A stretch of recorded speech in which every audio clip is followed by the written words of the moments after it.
અને હવે વિગતવાર સમાચાર રાજ્યમાં કમોસમી વરસાદથી થયેલા નુકસાનને લઈને મોટા સમાચાર સામે આવ્યા છે। રાજ્ય સરકારની કેબિનેટ બેઠકમાં નુકસાનની સમીક્ષા થશે। કેબિનેટ બેઠકમાં માવઠાથી થયેલા નુકસાનનો રિપોર્ટ રજૂ થશે। 5 મંત્રીઓ કેબિનેટ બેઠકમાં નુકસાન પ્રભાવિત વિસ્તારોનો ચિતાર મૂકશે। વરસાદ પ્રભાવિત વિસ્તારના ધારાસભ્યોની રજૂઆતને પણ ધ્યાને લેવાશે। કૃષિ વિભાગની ટીમોને તાત્કાલિક સર્વે કરાવવા માટે સૂચના આપવામાં આવશે। કેબિનેટ બેઠકમાં સમીક્ષા બાદ સહાય બાબતે આખરી નિર્ણય લેવાશે। વરસાદી કહેર અટક્યા બાદ રાજ્ય સરકાર કરી શકે છે સહાયની જાહેરાત। 30 ઓક્ટોબર સુધી રાજ્યમાં કમોસમી વરસાદની આગાહી છે। તો આ સાથે જ મુખ્યમંત્રી અને નાયબ મુખ્યમંત્રી કેબિનેટમાં ચર્ચા બાદ આખરી નિર્ણય લેશે।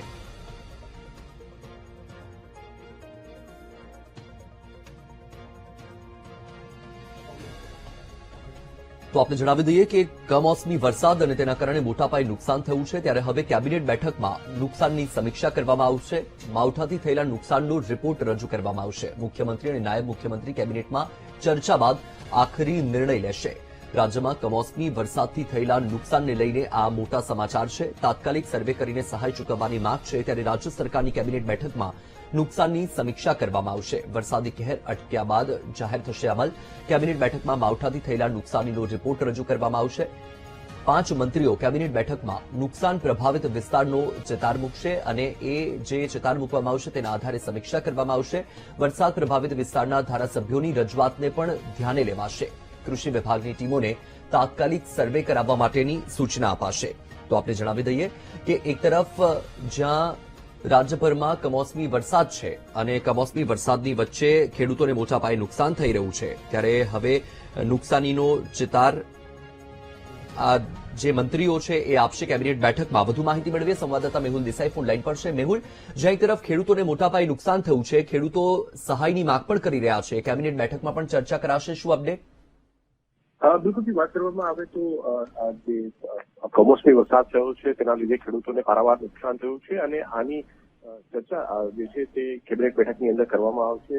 જે 5 મંત્રીઓને મોકલવામાં આવ્યા છે જે તે વિસ્તારની અંદર તે મંત્રીઓની પણ રિપોર્ટ આ કેબિનેટ બેઠકની અંદર આવતીકાલે રજૂ કરવામાં આવશે। રિપોર્ટના આધારે રાજ્ય સરકાર નક્કી કરશે કે આગામી દિવસોની અંદર સહાય જે છે કયા પ્રકારે ચૂકવવામાં આવે। અત્યાર સુધી અનેક ધારાસભ્યો શાસક પક્ષના પણ એવા છે કે જેમણે રાજ્ય સરકાર સમક્ષ આ રજૂઆત કરી હોય કે જે નુકસાન છે તે ખેડૂતોને થયું છે, તો તે સમીક્ષા જે છે તેની અંદર તેમને જે ધારાસભ્યોની રજૂઆત છે તેને પણ ધ્યાને લાવવામાં આવશે અને મંત્રીઓના જે રિપોર્ટ છે તેનો ચિતાર જે છે તે કેબિનેટમાં રજૂ થશે।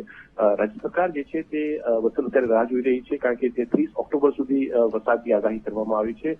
ત્યારે મુખ્યમંત્રી ભૂપેન્દ્ર પટેલ અને નાયબ મુખ્યમંત્રી હર્ષ સંઘવી આ સંદર્ભે કેબિનેટમાં સમીક્ષા કરશે અને સહાયના સંદર્ભમાં ક્યારે જાહેરાત કરવી, શું કરવું તેના સંદર્ભમાં નિર્ણય થઈ શકે છે। જોકે સરકાર હજુ પણ જે છે તે વેઇટેડ વોચ કરી રહી છે, કારણ કે હવામાન વિભાગ પ્રમાણે 30 ઓક્ટોબર સુધી હજુ રાજ્યમાં કમોસમી વરસાદ થઈ શકે છે। જી મેહુલ, માહિતી બદલ આભાર।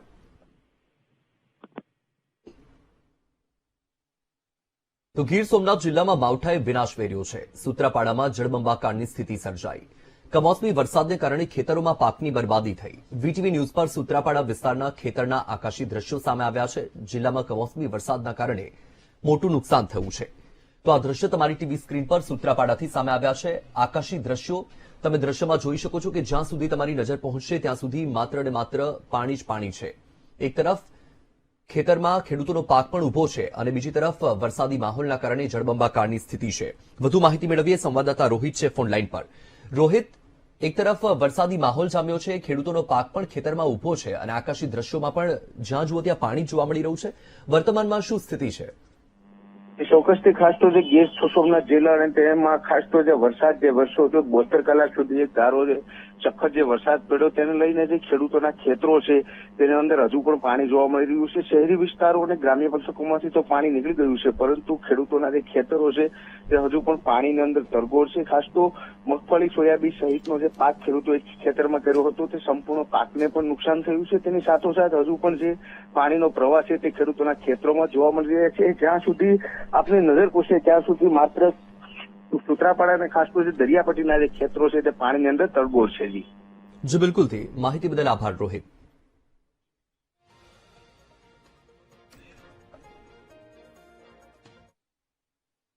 ગુજરાતમાં માવઠાએ વિનાશ વેરતા ખેડૂતો લાચાર છે। ખેડૂતની વેદનાનો વિડીયો સોશિયલ મીડિયામાં વાયરલ થયો। કમોસમી વરસાદથી પાક બરબાદ થતા ખેડૂત રડી પડ્યા। ખેડૂતની મહેનત પાણીમાં જતા ન રોકી શક્યા આંસુ. ખેડૂતનો વિડીયો ઉપલેટાના તલંગણા ગામનો હોવાનું અનુમાન છે.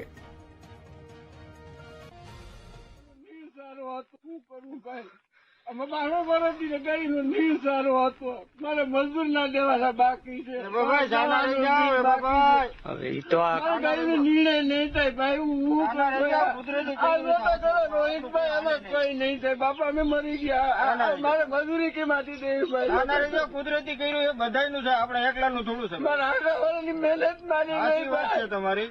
શું કરવું હવે? કુદરત ને આગળ કોઈ રોવો તો ખરા. સાચી વાત આ છે. બધું બધું ધૂળ થઈ કુદરતી બગાડી નાખ્યું બધું. હવે આ તો બધે કુદરતની કહેર છે. આમાં આકાશી રોજી છે ખેડૂતની તો. સૌનું થાય આમ આપણું. તો આ દ્રશ્ય તમારી ટીવી સ્ક્રીન પર તમે જોઈ રહ્યા છો. જગતનો તાત કે તેની આંખોમાં આંસુ છે, વેદના છે આ. કારણ કે ખેડૂત પોતાનો પાક તૈયાર કરવા માટે પોતાનું લોહી રેડી દેતો હોય છે, રાત દિવસ મહેનત કરે છે, પૈસાનું પાણી કરે છે અને આખરે જ્યારે પાક તૈયાર થઈ જાય છે ત્યારે કમોસમી વરસાદનો માર અને તેના કારણે ખેડૂત પાયમાલ થઈ જાય છે. વાયરલ વિડીયોની વીટીવી ન્યૂઝે પડતાળ કરી અને રાજકોટ જિલ્લાના ખેડૂતની વેદનાનો વિડીયો હોવાનો ખુલાસો થયો છે. આ જે વિડીયો તમે તમારી ટીવી સ્ક્રીન પર જોયો એ રાજકોટ જિલ્લાના ઉપલેટા પાસેના તલંગાણાના એભાભાઈએ પોતાની વેદના ઠાલવી હતી. આ વિડીયોમાં તમે જોયું કે ખેડૂતની આંખમાં આંસુ છે અને આ વિડીયો ખૂબ જ વાયરલ થઈ રહ્યો હતો. ત્યારે વીટીવી ન્યૂઝે તપાસ કરી કે આ વિડીયો ક્યાંનો છે. તો તપાસમાં ખુલાસો થયો કે રાજકોટ જિલ્લાનો આ વિડીયો છે. રાજકોટ જિલ્લાના ઉપલેટા પાસેના તલંગણા ગામના આ એભાભાઈ છે કે જેમણે પોતાની વેદના ઠાલવી હતી. તો આપણી સાથે લાઈવ જોડાયા છે એભાભાઈ બેરા કે જો તલંગણા ગામના રહેવાસી છે. એભાભાઈ, આપનું ખૂબ ખૂબ સ્વાગત છે વીટીવી ન્યૂઝમાં. જી એભાભાઈ, એક તમારો વિડીયો સામે આવ્યો છે. વિડીયો જોઈને ખરેખર ખૂબ જ દુઃખ થયું કારણ કે કુદરતનો માર છે અને જે તમારો તૈયાર પાક છે નિષ્ફળ થઈ ગયો છે. બેરાભાઈ, જે એભાભાઈ, તમે કેટલી ખેતી કરી હતી એટલે કેટલા વીઘામાં તમે પાક વાવ્યો હતો અને અત્યારે પાકની શું સ્થિતિ થઈ?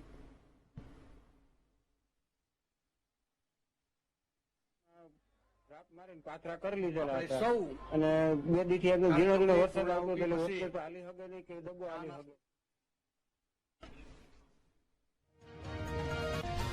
તો ટેકનિકલ ખામી સર્જાઈ છે, સંપર્ક કપાયો છે. અમારી ટીમ ફરીથી પ્રયત્ન કરશે એભાભાઈને જોડવાનો.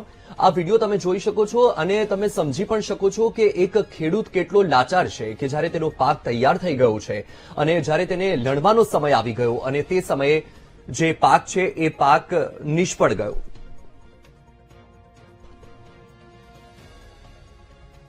તો આપણી સાથે એભાભાઈ જોડાઈ ગયા છે. એભાભાઈ, આ એક જે વિડીયો સામે આવ્યો છે ત્યારબાદથી અનેક સવાલો ઉઠી રહ્યા છે. સ્વાભાવિક છે કે તમે તમારી વેદના ઠાલવી. જાણવા માંગીશું કે તમે કેટલા વીઘામાં આ પાક વાવ્યો હતો અને અત્યારે પાકની પરિસ્થિતિ શું થઈ?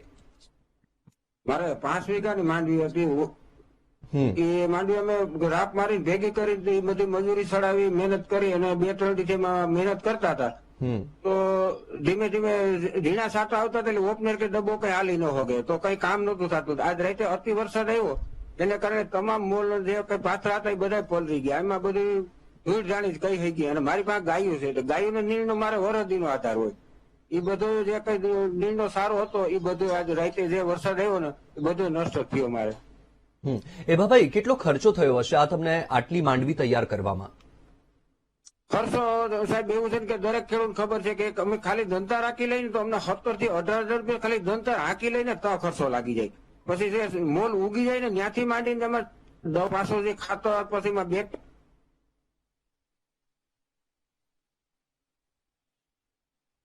તો ટેકનિકલ ખામી સર્જાઈ રહી છે એટલે આપણે વધુ વાત કરી શક્યા નહીં.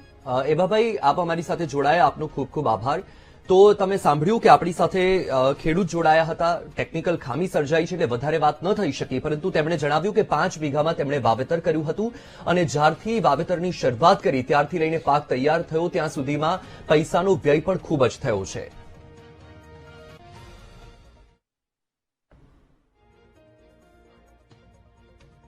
મજદૂર મજૂરના દેવાના બાકી છે. હવે ઈ તો આ મારા ગાડીનો નિર્ણય નહીં થાય ભાઈ. હું કરું આ નહોતા કરો રોહિતભાઈ, આમાં કઈ નહીં થાય બાપા. અમે મરી ગયા. મારે મજૂરી કેમાંથી દેવી ભાઈ? કુદરતી કર્યું એ બધાયનું છે, આપણે એકલાનું થોડું છે. મારા આગળ વાળાની મહેનત માની સાચી નહીં વાત છે ભાઈ. તમારી. હું શું કરવું હવે? કુદરત ની આગળ કોઈ રોવો તો ખરા. સાચી વાત આ છે. બધું બધું ધૂળ થઈ કુદરતે બગાડી નાખ્યું બધું. હવે આ તો બધે કુદરતની કહેર છે. આમાં આકાશી રોજી છે ખેડૂતની તો. સૌનું થઈ જાય, આમ આપણું થઈ જાય, અને આપણું એકલાનું કઈ ન હાલે.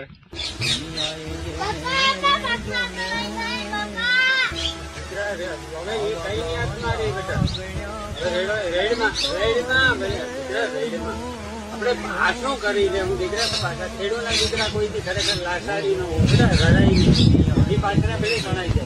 આપણે પાછા ઘઉં લઈ લેવું દીકરા, અને બધા હું કપડા લઈ જઈ, હું વ્યાજેરી આવીને પણ લઈ જઈ. રડવાનું બંધ કરી ભલે તણાય છે દીકરા, તણાવા દે પાછળ ભલે તણાય. અરે દીકરા ખેડૂતનો દીકરા કદાચ પાછળ તણાઈ જાય, પણ આ તો ખરેખર એટલે તો કઈ દીકરા દેખાતું છે. એટલે તો કઈ નહીં દેખાતું હોય સરકારનું. તમારા છોકરા લડી, તમારા પાછળ પડી, આમ માંડવી દેખાડી હતી તો દીકરા આપણે રેડમાં હાલો વાંધો નહીં.